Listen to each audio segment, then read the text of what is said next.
are their PPO plans worth keeping? Are their PPO plans worth keeping?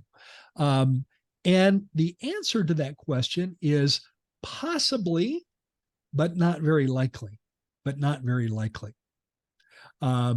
Recently, I looked at a newer client, and he said, Gary, I'm all about, going out of network with as many plans as I can, but I have this plan that somehow, I don't know how it's ever happened, but somehow I've got a fee schedule approved with this plan that represents a 15% discount off my UCR fees, 15%.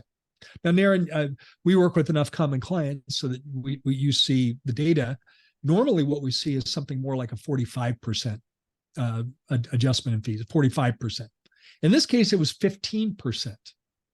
And I said to my client, is that an important employer in your community? He said, yeah, it's a private employer, but we happen to have a lot of employees that from that employer. And I said, as much as I would like to get rid of it, let's save that one till last because it's a lot better than all the other plans. And then we can decide when we get there. If everything has gone fantastic in terms of dropping these other plans, then maybe we make the decision that even though that has a lower adjustment, you still want to be able to control your fees. Maybe we do say goodbye to them. Or conversely, maybe we decide to keep it because I can almost make a 15% discount work. What's your thoughts, Aaron? I agree, Gary.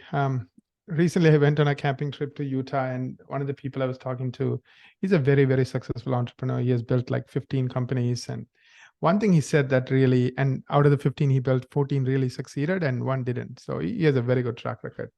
And one of the things he said, first as an entrepreneur and then as an investor, is that the biggest thing he does is to say no to things.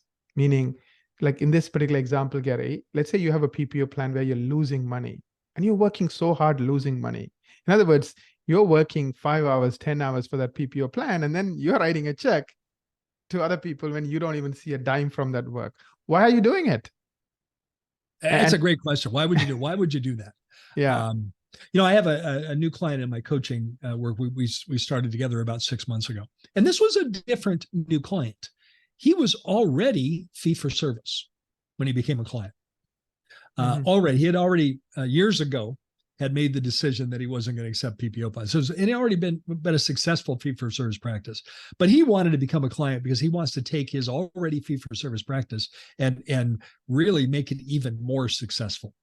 But I asked him, I said, Doctor, what was it about that decision that you made many years ago? And he said, Gary, I just made the decision that I wasn't going to do dentistry if I couldn't be profitable doing it. I wasn't going to do that. And I realized, he said, I'm pretty good with numbers. I'm pretty good with math.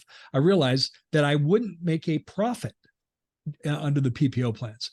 And he said, I have too much self-respect, to work for the PPO plans and not make a profit. So I simply made the decision years ago that wasn't the model for me. So while there may be PPO plans worth keeping, I'm going to suggest that your path to a thriving practice, and what is a thriving practice? One that provides personal, professional, and financial satisfaction. Personal satisfaction means you're taking care of patients you enjoy, surrounded by a team you love. Professional satisfaction means that you're doing more of the kind of dentistry you like to do, whatever that is. And financial satisfaction means you're being rewarded handsomely, financially, for your care, skill, and judgment. The real path to do that is to radically reduce your PPO plans.